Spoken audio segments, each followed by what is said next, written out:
মানবতা পুলিশ ভাই, দেখেন রাস্তাঘাটে মহিলাটা শুয়ে আছে, আর তখন কয়েল জ্বলিয়ে রাখছে যেন মশা না ধরে। আর তখন ভাইটা তার ছেলেকে ডাকলো, আর ছেলেটা জেগেই ছিল। আর এই ভাইটা এক পর্যায়ে তাদের ছোট্ট একটা খেতা নিচ থেকে ছেলেটাকে বের করলো, বের করে কোলে নিল। আর এই বোনটা লাফিয়ে উঠলো আর বললো, বোন চিন্তা করেন না, আমরা পুলিশ, আমরা কিচ্ছু করব না, এই কথা বলল।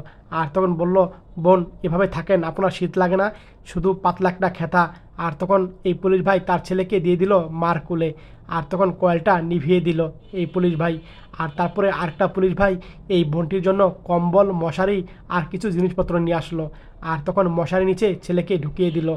আর তখন কম্বলটা পুলিশ ভাই নিজের হাতে বিছিয়ে দিল। আর তখন বলল, বোন আপনি মশারি নিচে যান। আর তখন বোনটিও মশারি নিচে গেল।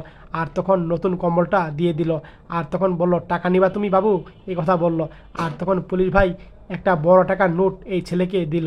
আর তখন বলল, বাবু এখন আমাদের টাটা দাও। আর তখন টাটা দিল। সত্যি মানবতা দেখে মনটা ভরে গেল।